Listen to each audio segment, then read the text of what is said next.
Coming up on This Week in Radio Tech, we are live from Madison, Wisconsin at the Wisconsin Broadcasters Association Broadcasters Clinic. Chris Tarr will be along shortly, plus a whole bunch of guests, and we're going to do a big giveaway for some people right here on the show floor. It's coming up next on TWiRT. This Week in Radio Tech is brought to you by Broadcasters General Store with outstanding service, savings, and support. Online at bgs.cc. By Broadcast Bionics with the Bionics Studio, including talk show control, social media, and visual radio. Broadcast Bionics brings exceptional audience engagement to radio and TV. By Angry Audio. Audio problems disappear when you get angry at angryaudio.com. By Nautel, worry-free transmission you can count on with outstanding control, reliability, efficiencies, and Nautel's unmatched 24/7 customer support. Online at nautel.com. And by Max Connect Wireless, prioritized high-speed internet service designed for transmitter sites and remote broadcasts. Hey, welcome into This Week in Radio Tech. We are live in Madison, Wisconsin, and my cohort, Chris Tarr, is right here with me. Normally, I have to look at him through the computer monitor, and here you are. And you know what? For What? once, the weather is the same For both of us. for both of us. That alone is pretty impressive.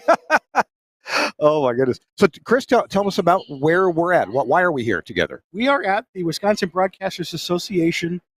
They have a broadcasters clinic. It's a once-a-year event over 3 days, and it starts out first day is radio, second day is mixed, third day is TV.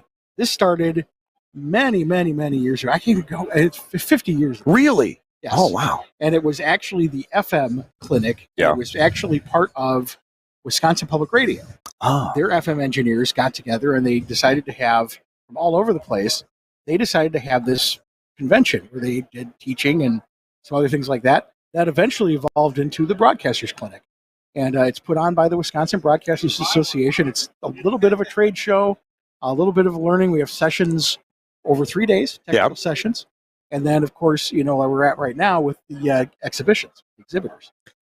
I've noticed that almost every year now, they've asked me to come speak, and I'm honored. But they always put me the first slot on the first day. And am I just the warm-up act for the main event? And that's fine. If that's what it is, that's fine. Yeah, we knew that, like, the first session on the first day, there's nobody there. Yeah, I know. They come in, you know, whenever they come in. So, perfect place. No, I mean, you, Jeff Walton is another one. Yeah, you guys are kind of the staples of the program. So we know that putting you guys in early on will get people in the doors. So we actually like you. So yesterday you were, moderating or introducing people? I was introducing. Uh-huh. And then today, what's your function here today? So today I did 2 different sessions. I did a panel on saving AM radio or discussing AM radio. Uh-huh. And then I did a second one solo of EAS and talking about the changes coming up in EAS for everybody and for the state of Wisconsin. We talked about, you know, how the national test went and, you know, some of the things going on with Amber Alerts, those sorts of things. So I was actually, you know, for almost an hour and a half, was up on stage with a microphone. So it was a little hairy. How was the EAS received? Because you did something similar in Nashville, didn't you? I did, yeah. It was actually almost the same presentation with the addition of talking about the results of the national test. And from what I hear so far, it's been all positive, which is great because I'm not comfortable doing that. Did you get to attend the session last night?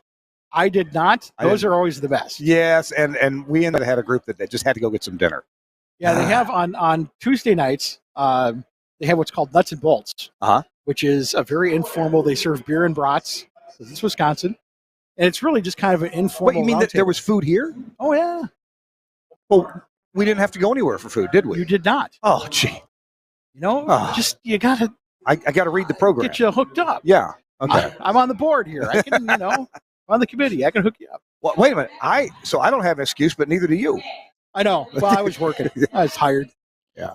There's actually a lot of work that goes into this. We have an amazing program committee. We started our work shortly after the last clinic and started planning for this year. And just like with any other, you know, thing like NAB or whatever, we have a call for papers. People, you know, and when we have our standbys, we know we can just ask. Well, if nobody fills this slot, there's always Kirk. We know we can get Kirk to come out. And it really is it's almost an entire year to get this set up and get all the programs set up. So just being here, I'm taking count for different sessions and introducing people, and this year doing a couple of sessions with it. So it's been a little crazy. I tell folks in yesterday's session that I did, I of course talked about virtualization like I always do. I had some video clips of engineers and station owners who are now using some of these things, and we did a live remote broadcast, if you will. The cool thing was we did that broadcast. It's laying somewhere else around here. We did the broadcast with a Chromebook. Yes, yeah, $269 Chromebook that has a touch screen. Right. And I literally opened a web page that I know to open, and we were talking back and forth with the control room. And it was pretty amazing, and a lot of eyes opened up as you stood at the podium with this Chromebook in your hand like this, so everyone could see. Yeah. Talking back and forth and adjusting the faders. And those are the kinds of programs that we really like, because part of the job here is education. Not only is it a trade show and that sort of thing, but we really value educational programs here. We're more of an educational program surrounded with kind of a trade show thing. But all of the programs we do are really based around education, whether some new things with audio over IP or even browser-based controls. We've got some sessions we did EAS, we did regulatory stuff coming up. So a lot of different virtualization, security, all those sorts of things. We want people to learn something while they're here. You had a panel on AM, the future of AM. I'd like to hear about that, but I have a job for you, and it'll be very well paid. Okay. I'm going to talk about Nautel for a moment. Yes. And I need you to go grab some of the people around here. Sure. Now, there's Kevin over there. This is his booth. We're in the SBE's booth. Kevin, gray-haired fellow, black shirt. Kevin Ruppert. Yeah. I'm sorry, Ken. Yeah. And so we also might want to say Bill. something. Bill is here, and I was hoping Bill could go wrangle a couple of people, because there was a line over here, and then they saw we weren't started yet. So, hey, Selfie City. All right. So remember to take the headphones off, because I don't have the headphone disconnector with me right now. And you got 60 seconds to get 5 guests. Okay, here we go. Hey, our show is brought to you in part by Nautel. Thanks, Nautel, for sponsoring the show. And Nautel, they're a sponsor here. They have been for years and years. In fact, Nautel was honored yesterday during our luncheon for consistently sponsoring this show for so many engineers, and it is a big show.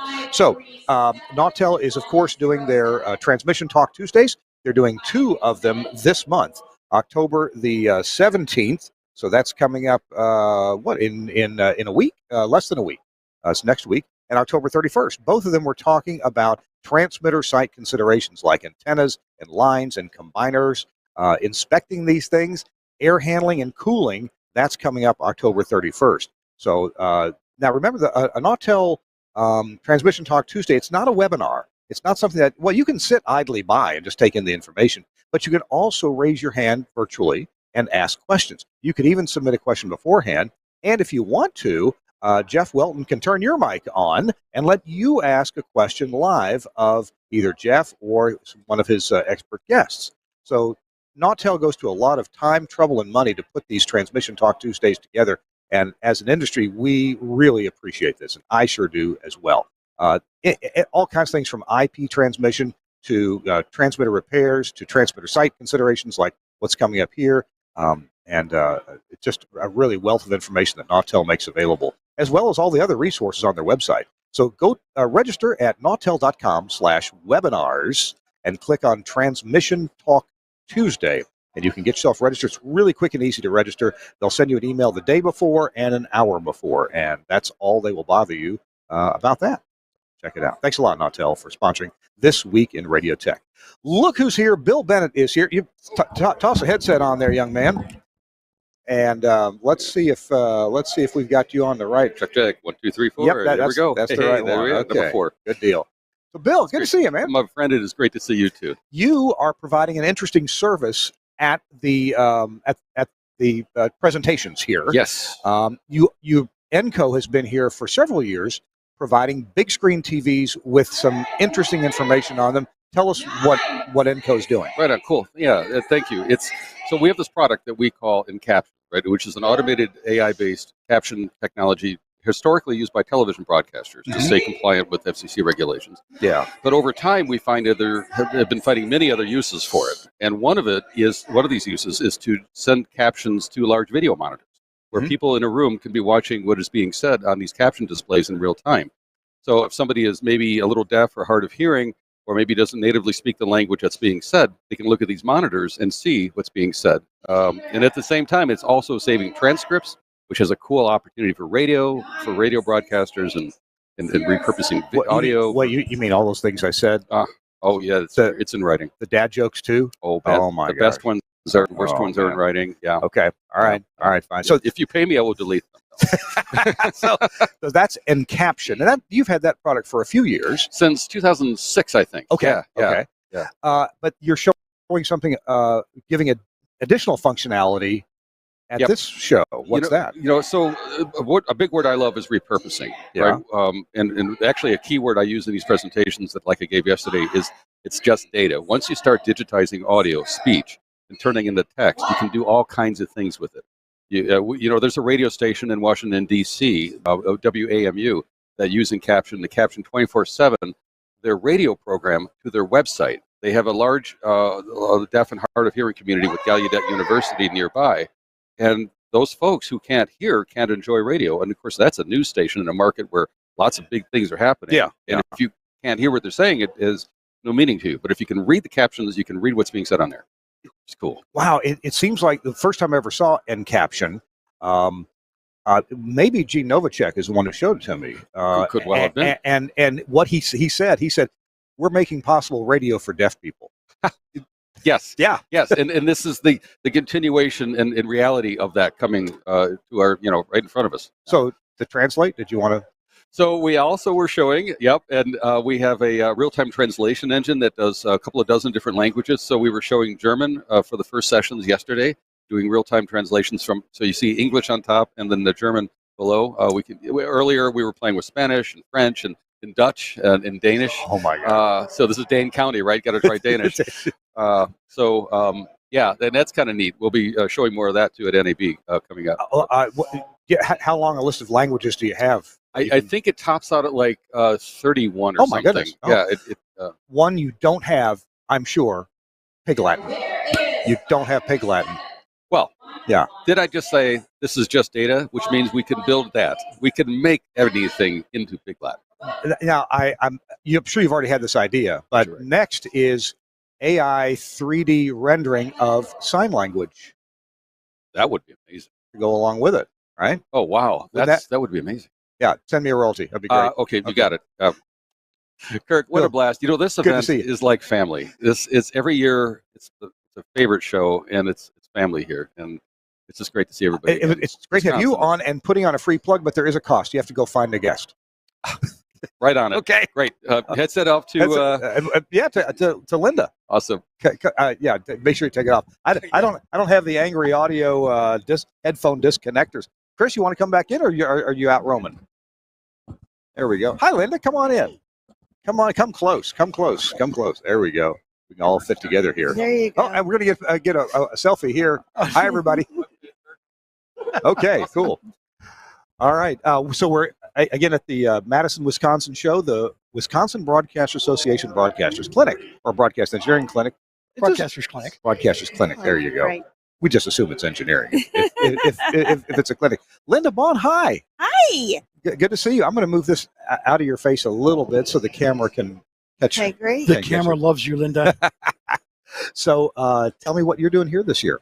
Oh, boy. I am helping the Broadcasters Clinic Committee and the Wisconsin Broadcasters to put on one of the best shows that we do, and that is the Broadcasters Clinic. We pull from 24 different states in attendance, and right now we are doing the exhibitors reception and the luncheon, and we provide a lot of educational material that is up to date. We just got done with a panelist that talked about the future of radio, Of AM radio. of AM radio. And Chris is going to fill us in on that in just a few minutes. But, right. Yeah. And then Chris did a session. You done a session, and everything was well received. Yeah. And we're doing everything we can to further the engineers. I'm going to have to read the encaptioned transcript because I was here setting up. Linda is we call her she's a fellow engineer now, just as part of part of the group. She has been so involved and so helpful in her role back with SBE and then with the Wisconsin Broadcasters Association with programs for engineers, for building this up to be a premier event for engineers. That's all Linda. That's all on Linda. So she's an honorary engineer. And we're so fortunate to have her around because she really is the glue that kind of puts it together. The committee comes and goes, and Linda has just been a factor in this for such a long time, and we love her to death. Oh, thank you. I appreciate. I'm an SBE fellow. Oh yeah. So that I love that portion as well. The engineers have my heart, and always will. And until I think I've tried to retire a couple of times. We haven't let her yet. That's right. She's tried. I've tried. So, but I'm sorry. I'm going to ask a couple quick questions. You said there are people here from 24 different states. About what's the attendance? What's the engineering attendance? Usually around 150 to 200. We have people from. I just talked to someone that he has 40 years here, and he's from Alaska. He comes every year. Is that John? That's John. John Anthony. Yeah. Right. And it is one show that I keep getting told over and over. You just can't miss it. Yeah. There's a lot of great shows out there. Well, and, notwithstanding my presentation, the engineering presentations are really top notch. Right. You learn what's going on in the industry right now, and then a few times they take you back to fundamentals. Things, hey, here's something you haven't thought about for a while that you need to be on top of. Right.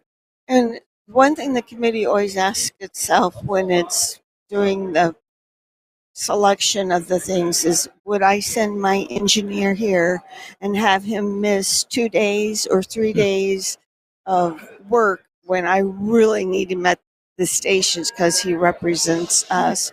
And if we answer yes, and we're good to go, but if there's something I'm not for sure about, then we'll revisit it as the committee because we want the content to be just top notch. And leaving work, that's no longer a factor. As Chris and I both know, we've been working for our stations while we're here. Exactly. Right. Handling connected. Yeah. Maybe Chris didn't have an emergency. I've already had a couple of emergencies. Right. But these days you can handle most of it from a laptop. You really can. But the smaller stations, especially in Wisconsin, that are up in Rylander, and they only have one engineer, and that engineer is here. They want to make sure that engineer is getting. Oh, yeah. Right. And a lot of times they can't go to NAB or anything else. Exactly. So this is their best opportunity to get some education. Yeah. Absolutely. And we pride ourselves on that. The committee is phenomenal. And thank you for being a part of that committee. And we have representation committee from Illinois and Wisconsin, of course. Hey, can we? Do you think we could get to Kyle over here on the show? I'm sure we can. I have to go find him. Yeah, if you go find him around there. And we haven't promoted it yet, but near the end of this show, This Week in Radio Tech, coincides with the end of the lunch period and the exhibitor period here, and there's going to be a giveaway. And not that our TWiRT listeners are eligible because they're not here, but there's going to be a giveaway here, and we're going to try to carry that live. We're going to walk over to the booth where that's going to be held. Perfect. So, you'll have fun, I'm sure. Thank you for the opportunity. Oh, thank you, Linda. Thank you, Linda. Appreciate it. Thank you. Good to see you. And I'll go get Kyle. Yeah. Okay. And there's Keith. Hey. Yeah, we're ready for Keith. Sure. Oh. Here, hang on one second. Oh, hi. How you doing, Paul? Good to see you. Yeah, here. Put that on and Well, hello. Good to see you. Paul McLean, ladies and gentlemen, with Radio World. How are you? I'm good. Really good to see you. Were you? Thank you. Good to see you. Were you on a panel here a little while ago? Yes, I've been. I was honored to be asked to moderate 2 panels today. Okay. One was this morning about the future of AM radio. Okay. Which is obviously there's a lot of interesting things happening in AM radio right now. And then this afternoon at 4:45, we have a panel about artificial intelligence in radio. Yeah. That's a really sexy, cool topic. It's mind-blowing. Isn't that interesting that you're on a panel where a lot of the world thinks AM is going away and may soon be gone, and then you're on a panel that may represent some future. I've got 2 radio stations that are going with some overnight AI jocks within the next few weeks. Are you? Yeah, we're signed up with the big vendor that's doing this, and just waiting for the automation company to get their import routine set up to accept their tracks. Excellent. Yeah. So were there any hesitations or concerns that you had going into the whole thing that, people should take into consideration? We at my station group, I'm part owner of about 18 stations now, and one of our general managers, Joey Cummings, out in American Samoa, he's been playing with AI voices for a long time. We've got a number of liners that are AI voices, and he does such a great job with music under and swooshes and stuff. You can't tell. They really sound like top-notch VO people. However, we certainly have heard AI voices. The first couple times I heard them, I thought, wow, that's fantastic. And then the third time I heard the same voice, I thought, okay. And the fourth time, I know exactly how he's going to inflect that word and that word and that word. And after a while, you think it reminds you of a drum machine from the 1980s. You could tell it was a drum machine, right?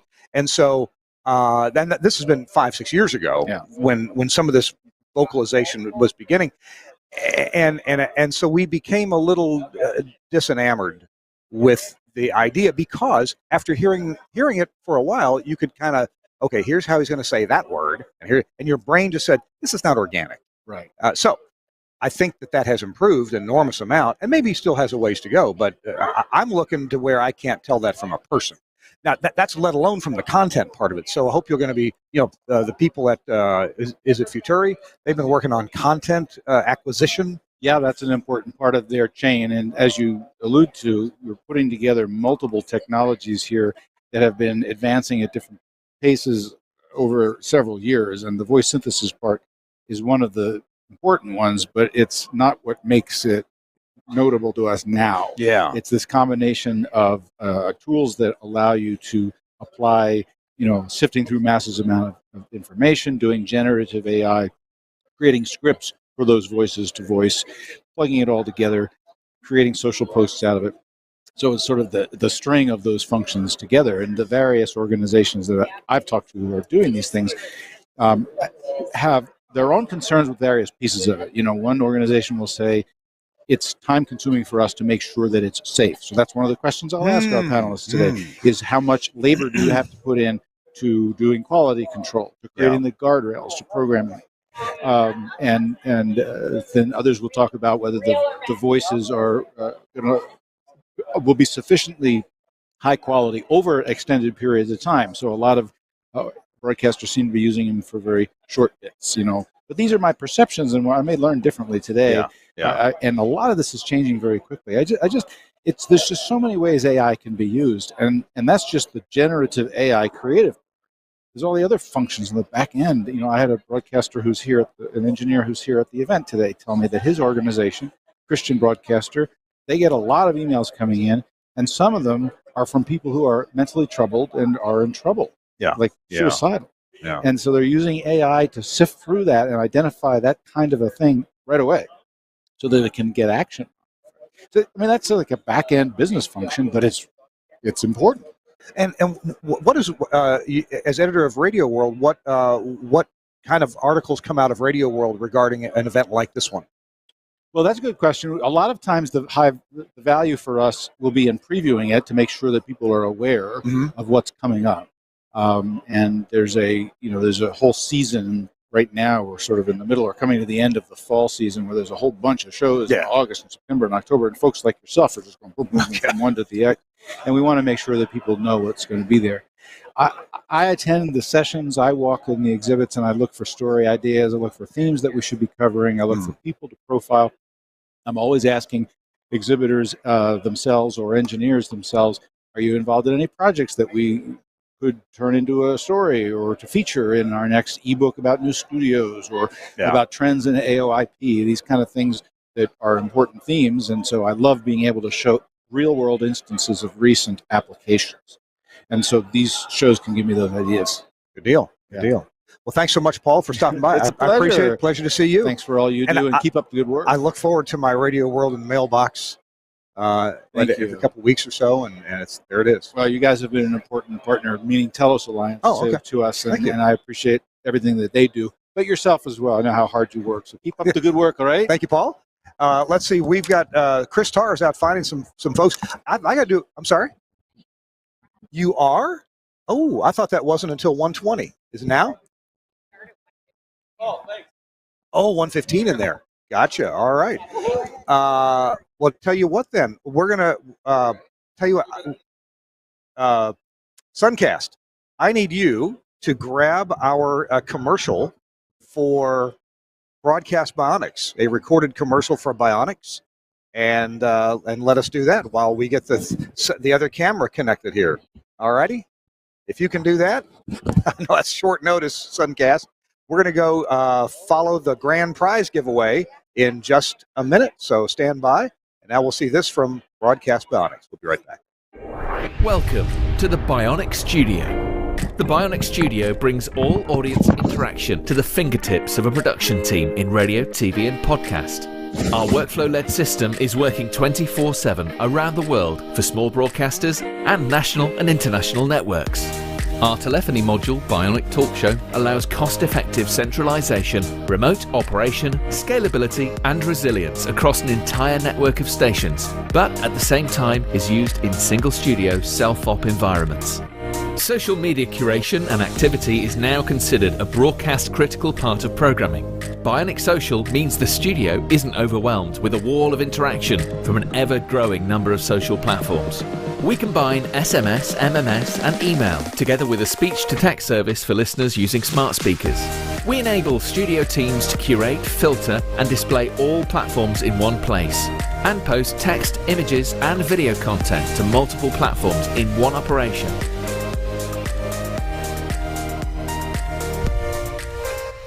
Effortless collection of video content with Bionic Director has helped position some of the world's most successful stations as leaders in viral content, generating appointments to listen and free marketing via retweets and shares. Bionic Contest enables end-to-end tracking of on-air competitions, live reads, and prizes. These could be on-air contests, automated SMS entry, or online. Anywhere, and Skype TX for Radio brings high-quality audio and video contribution into the studio with ease. No need for dedicated PCs to run different applications. Everything is controlled within the Bionic Studio UI, and incoming connections are visible to users along with all other platforms. Our codec integration enables connection, algorithm configuration, and directory to a wide range of IP and ISDN codecs. The Bionic Studio, a unique suite of products designed to enable your talent to work smarter. Really?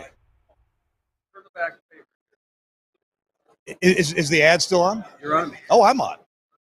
Hey, cool.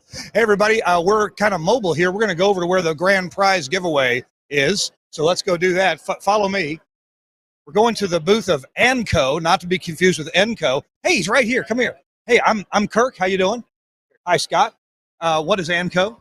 We're a full-service tower erection and maintenance company. Awesome. And you're live on our podcast, This Week in Radio Tech. About 3,000 engineers watch this. Oh, wonderful. And we came here to do the big giveaway, right? Awesome. Tell me what we're giving away. If you want to hold that up there, you can tell the engineers what's going on with that. It's a Milwaukee drill and impact combo kit with a extra battery. Oh, man. I just built a radio station in Oxford, Mississippi, and I don't have one of these, but our general manager does. I put that thing to so much use. It was fantastic. On all our crews, and they're awesome. Yeah. They last forever. They're amazing. Well, let's see how we're going to give this away. If you want to put the volume down a bit on that, good. All right. Here we are with Michelle and Jim. So how's this giveaway work? Well, we're figuring that out. Okay, good. About time somebody did. What we're going to do, I think, first of all, is ask everyone who has a royal flush to come up. Oh, okay. So- So on the speakers, you're going to do that? Okay. I'm going to do it right now. Jim, go ahead. So everybody who's is participating in the poker hand, everybody, you pick your 5 highest, your 5 cards for your hand out of the cards you've collected from all the booths. So basically, I believe there's a number of you with royal flushes, which would be the highest hand. So everybody with a royal flush, come over to Amco's booth. It's booth number 5. You know, I hear people still talking out there. Yeah. Hey, everybody, we're doing a big giveaway, big giveaway. And listen to what Jim says here. Jim, tell them what they won. Well, they will win a Milwaukee tool. It's a combination cordless drill and impact driver. Awesome. Well, so we're waiting for a few people to show up with their cards, right? Yep. Hey, there's one. Yep. So we'll give them like 2 more minutes or so. And here we got more people coming. Look at this. Everybody with royal flushes. Royal flushes. How did people get these cards, Jim? Well, they stopped by every booth. Yeah. Everybody was given a deck of cards, and they were picking up cards, visiting the exhibitors, and picking up cards and collecting. All right. Got 1, 2, 3, 4, 5 royal flushes. Royal flush. So far, we're up to 5 royal flushes. Anybody else?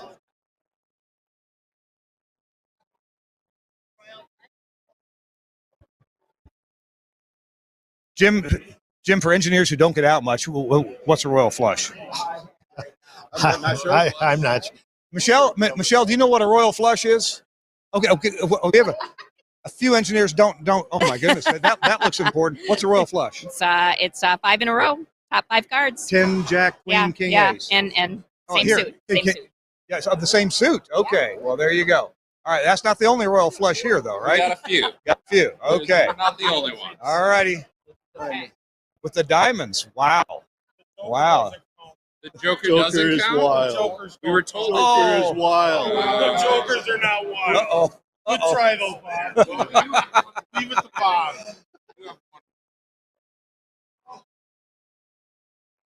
So we have some royal flushes, but we also have some almost royal flushes. So all right. Line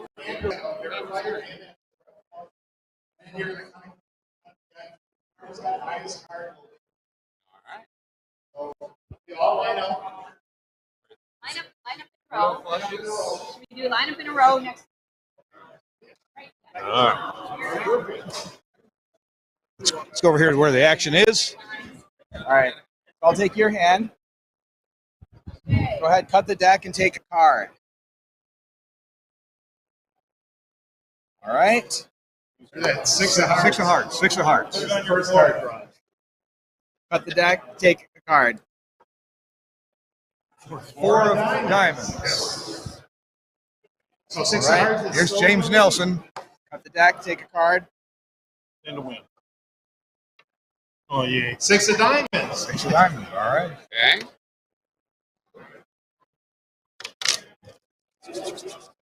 Cut the deck, take a card. Oh, Queen of Spades. Queen of Spades. Queen of Spades. That's the high card to beat right now. All right, cut the deck, take a card. Let me think about that one. Oh, Jack of Jack of diamonds. diamonds. Sorry. Go ahead, cut the deck and take a card. Come on, Will. Oh, 3 of hearts. 3 of hearts. All right, cut the deck, take a card. Oh, Jack of clubs. Jack of clubs. Close. Go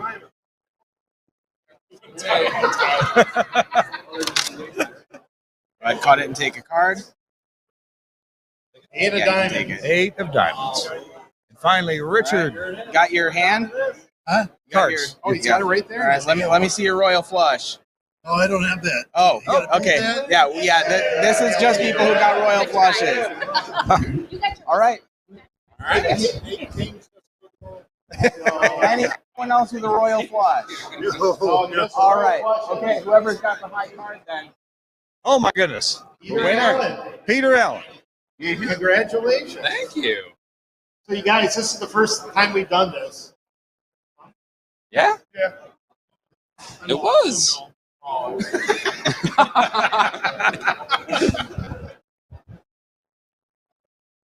Little interview. Who are you? What's your I- goal? oh, What's yeah, your I'm- goal in Yeah, life? yeah, come on My in. goal in life. Oh my goodness. So I'm a broadcast systems engineer for the ECB, Educational Communications Board for the state of Wisconsin. We handle all the public broadcasting. So public television is kind of my main baby. But then I also just got promoted into broadcast IT department. So I'm also doing radio, no weather, emergency alert system for the state as well. I also have a radio show on WORT in town for a music show. Do a lot of their live band stuff there. I'm actually in the process of finishing a pilot episode for my first TV show as well, a music TV show. Hopefully, getting that on air as well. I play music. I do all sorts of stuff. So yeah. It sounds like a lot of screwing around. So the Milwaukee drill will help you out. Yes, I could, and I just bought a house, my first house, so that will be very, very helpful for all the work I will be needing. So, thank you. Anything? All right.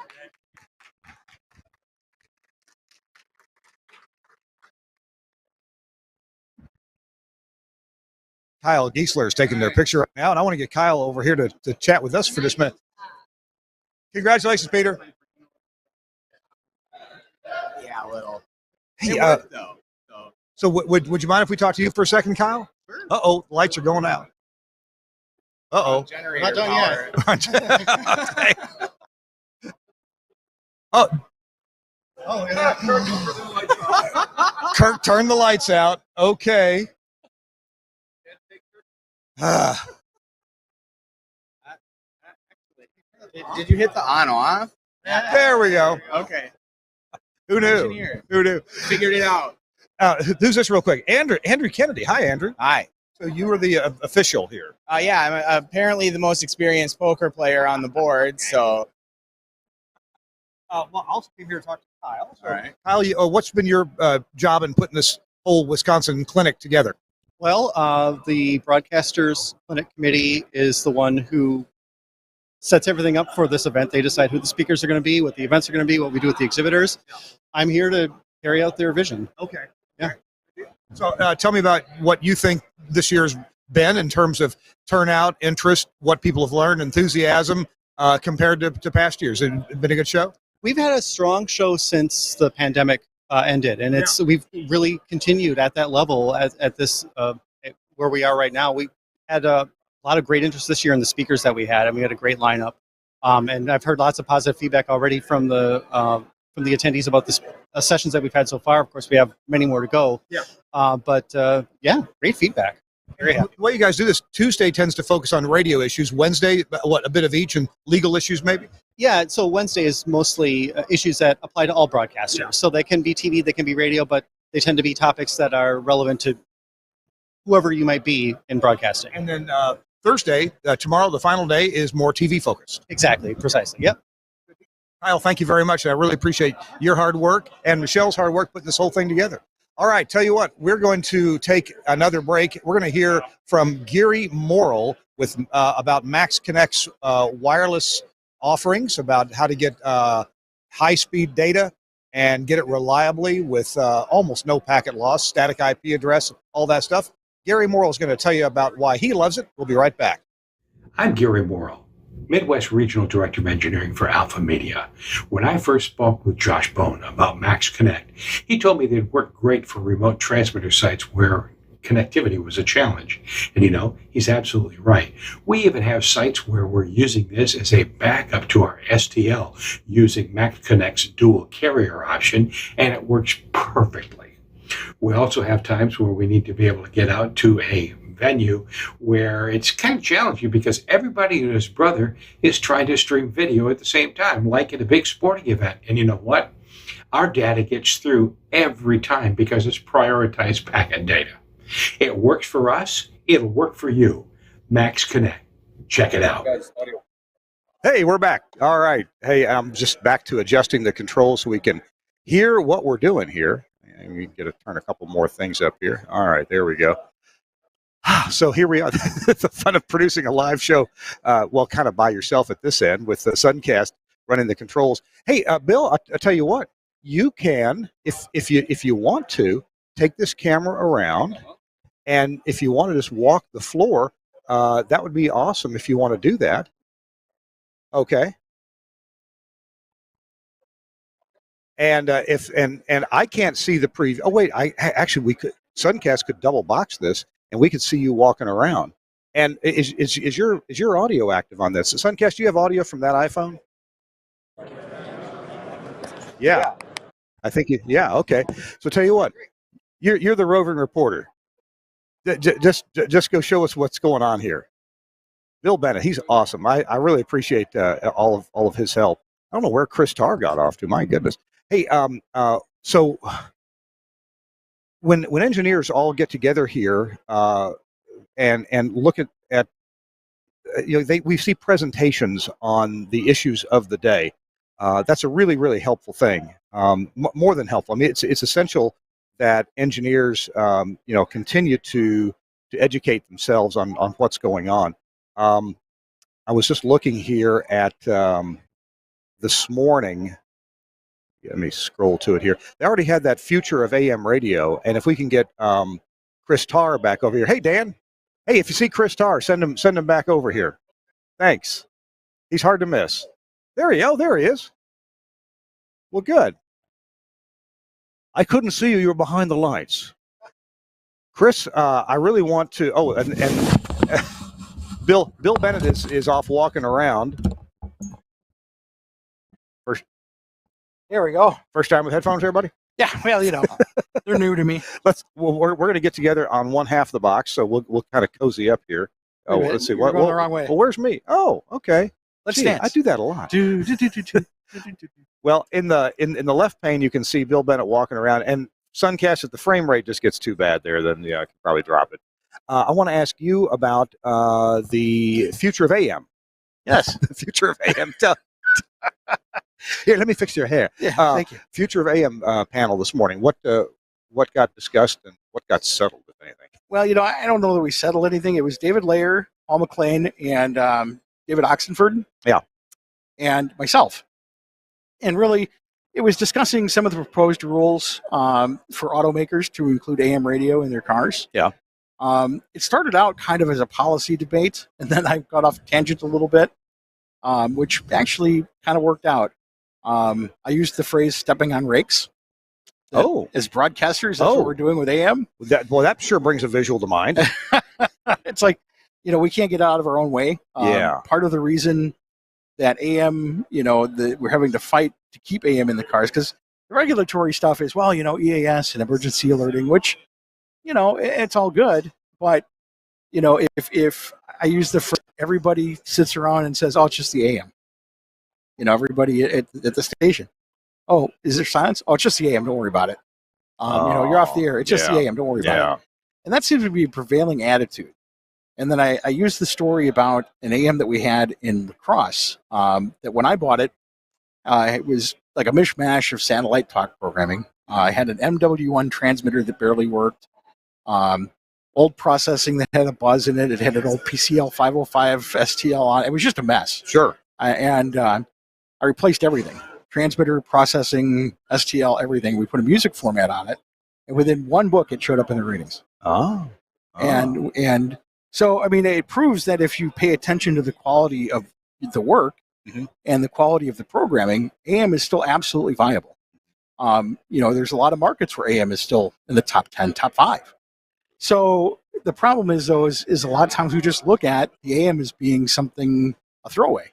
We pay more attention to our streams than we do AMs in a lot of cases. So, the kind of consensus was, we need to get other people taking AM seriously, but we've got to start taking it seriously ourselves and stop stepping on brakes every time we go to do something. You've kind of make me think of when we add more outlets to what we do, podcasts, on-demand stuff, snippets on social media, sure, streams. Almost everybody's streaming now, and finally, and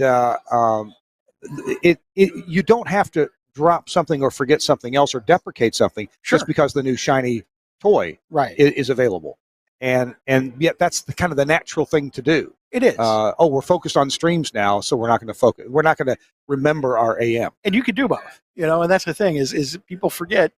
you don't have to choose. Yeah. You can do it all. And with AM, we've kind of just decided that nobody cares about it. And if we don't care about it, nobody else is going to care about it. Sure. Sure. And so we're asking the government to care about it, yet we're not taking a moment to step up and do it.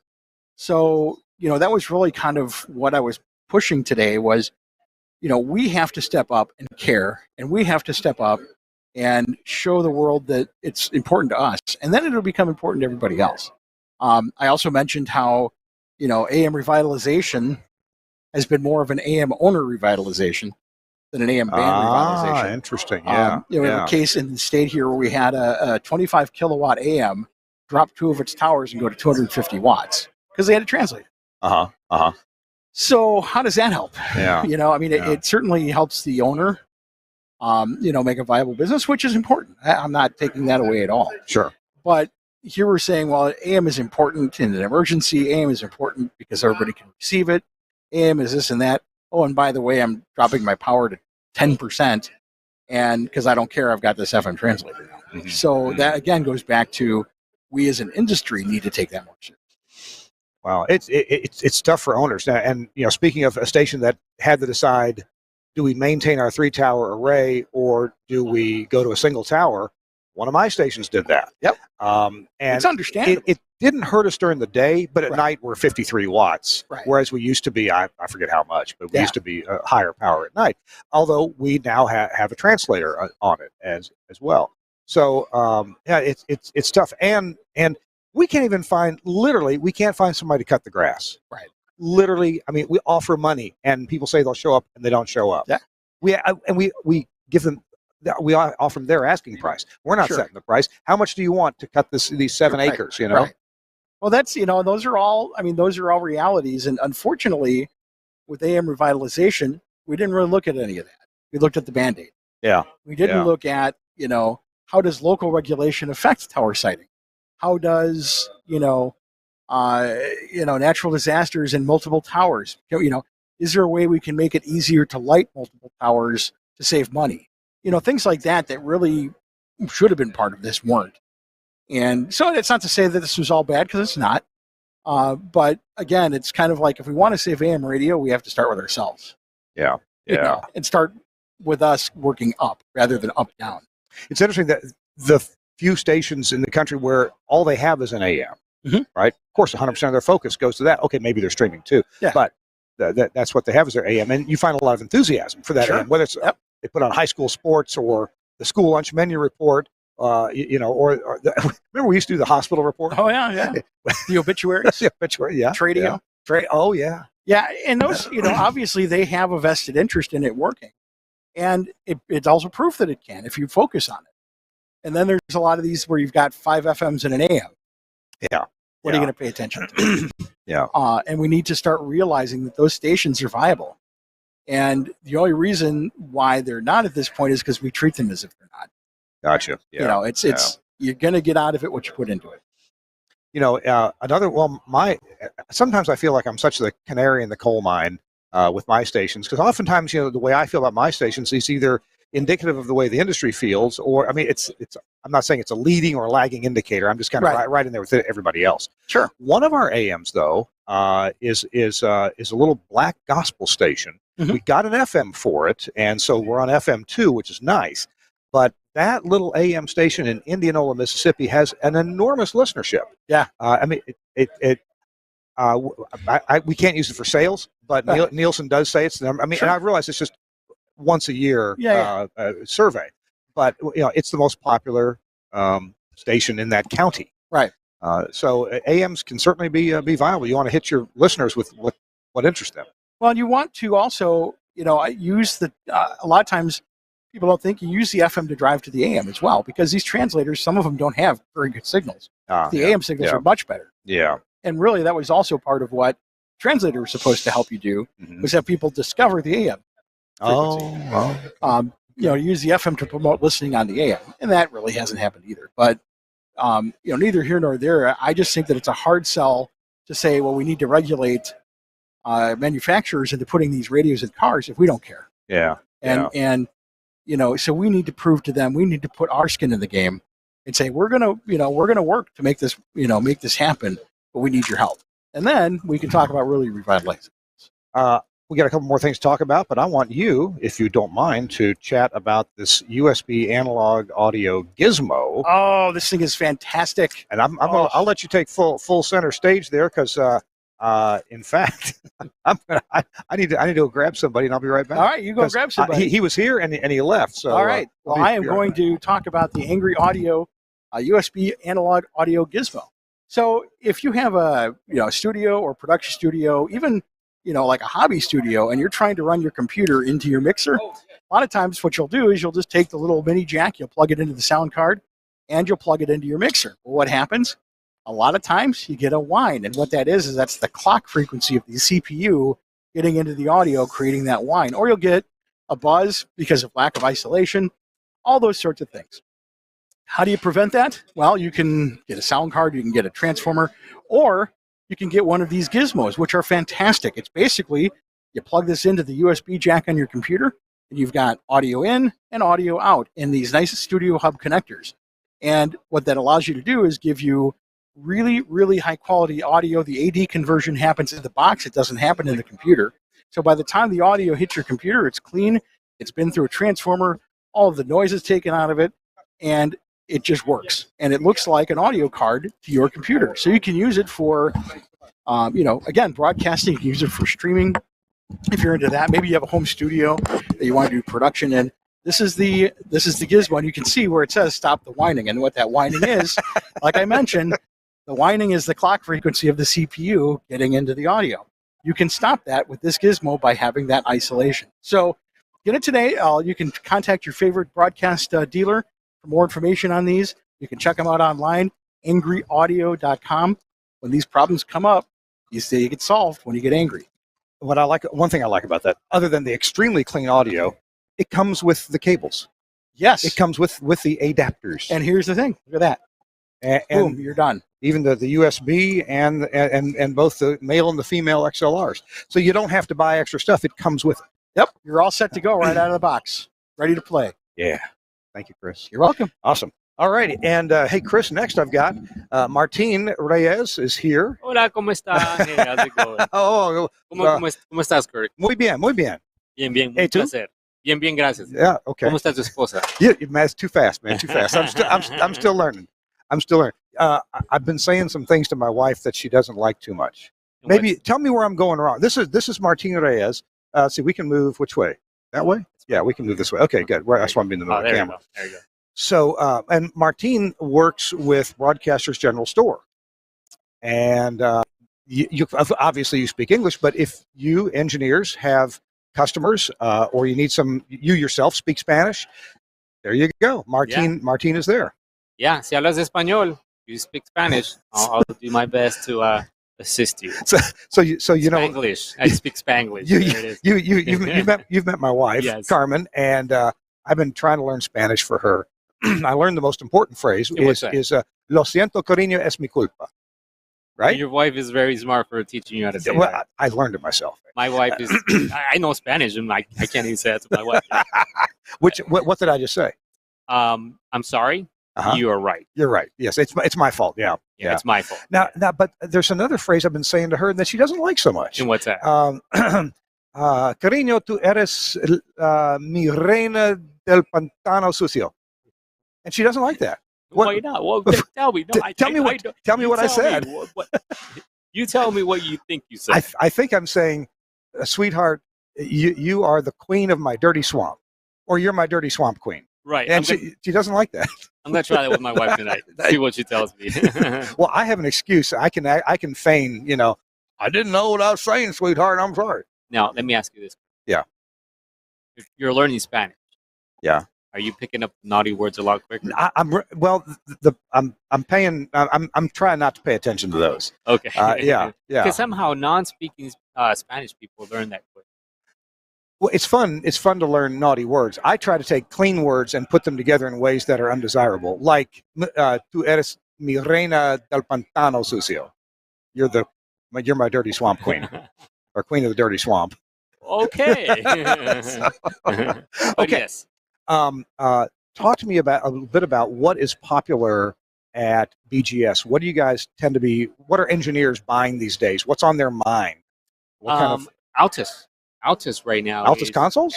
Altus is we're getting calls for Altus. They want to know, why is this different than me being in the studio with my studio setup? So in case you haven't been paying attention, this is a software audio console that you control using a browser. Literally, you don't have to run an app. You don't have to have one computer or another. You can run it, on a tablet, a phone. Best to run it on a laptop with a touchscreen or a computer with a touchscreen, but you can run it with a mouse if you need to. You could literally just on airtime, get up from your bed, turn on the laptop, cut off that fader, and you're on air. How do you know that's not what I do anyway?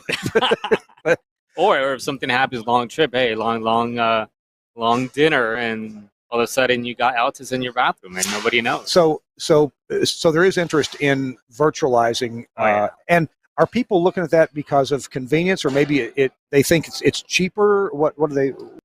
It's because you don't have to be in a big studio. You don't have to be in a big building with a lot of stations. You can literally just your kitchen dining table. You have your 3 tablets, and you're running your show. And to me, it's like, if you're flying here in a private jet, you could actually just run your show. Well, there's more to it.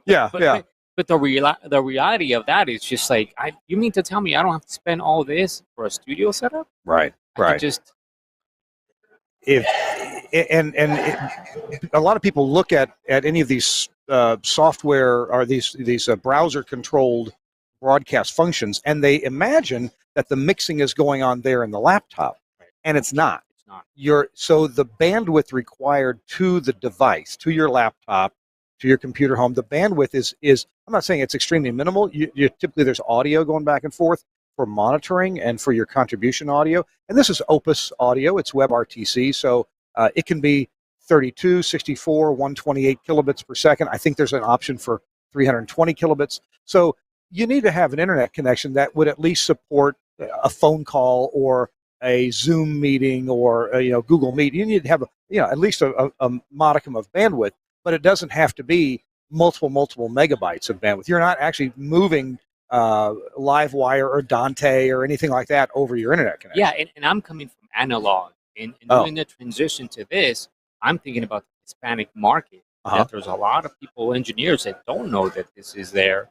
And again, si ustedes no saben, quieren más información de esto, I'm learning from Kirk, so I could tell you that to me, this is like, oh my God, I wish this was available, 10, 15 years ago when I was in radio. So, Martin, we're going to take one more quick break. Okay. And if you wouldn't mind, I appreciate you coming by. I've got to do a quick break here for Broadcast General Store.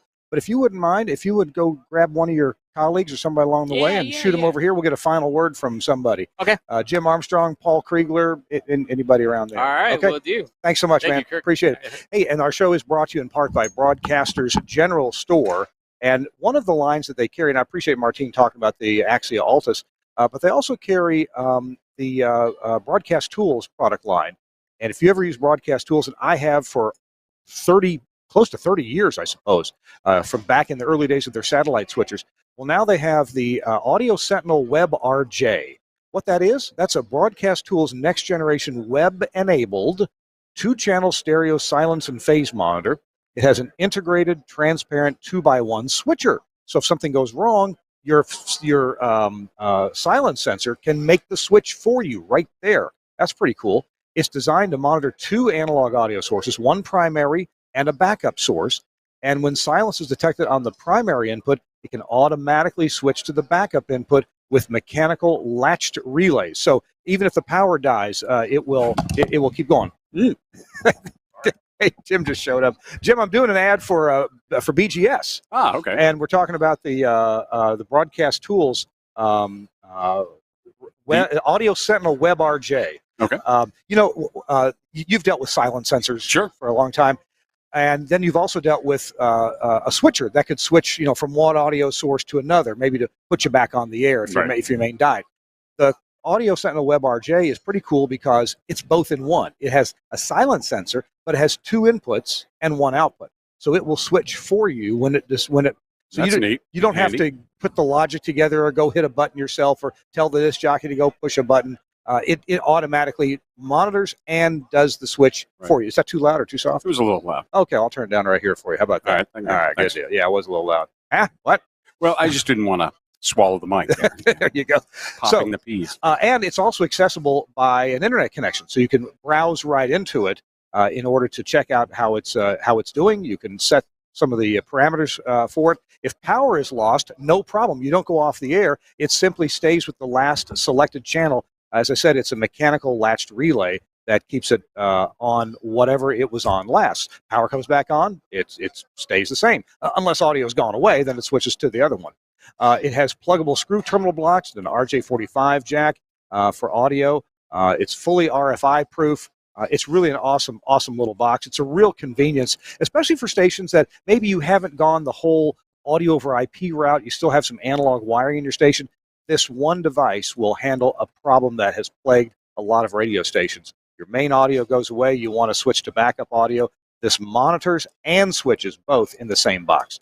It's the Audio Sentinel WebRJ from Broadcast Tools. Get it from Broadcasters General Store at BGS. They are open for business all the time. Right now, you can call them at 352-622-7700. That's 352-622-7700. It's on their website, and the website is bgs.cc. And hey, if you speak Spanish, ask for Martin. He'll talk your language. Hey, man, how are you? Good. How you doing? This is my colleague Jim Armstrong. Nice to see you. Good to see you. So, tell me about this show. What is this? You see a lot of people? Yeah, here? this is always a great show. It's the Midwest version. I kind of call it a TAB, right? So, yeah. Texas Association of Broadcasters is a real big show for broadcast engineering, and this kind of is too. I don't know whether it's they're both centrally located. So if you're looking at the map of the U.S., they're really just in the same north and south of each other. Yeah.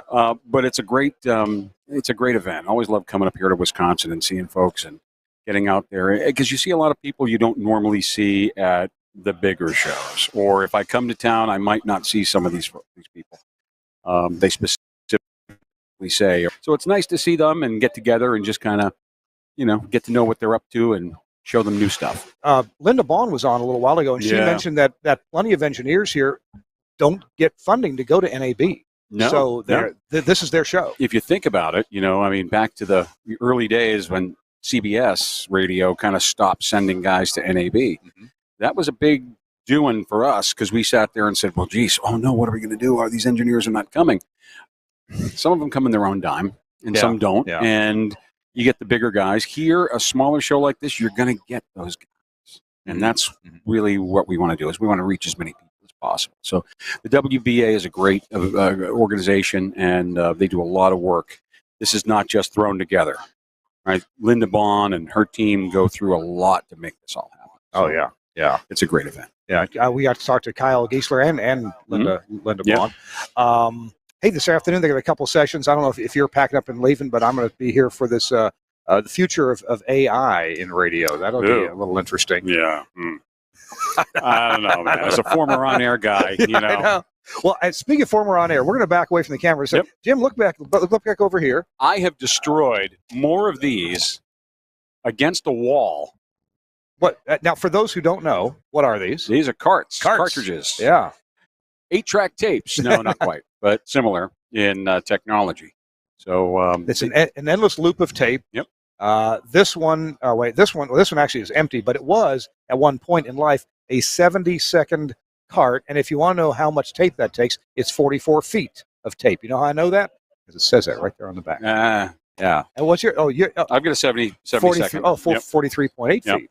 Okay. So when I was my first real job, aside from being small market radio, I got a job at WEEI in Boston, and I was an all news station. I was a news editor. Basically, I ripped off all the audio from AP, UPI, CBS, whatever came in, and carted it up. That was what we did. So I would start my morning at 4 a.m., and I'd run through the station as fast as I could, and I would stack these up as high as I could, and I would walk like this with 2 rows of carts to get back to my studio, where I had a bulk eraser.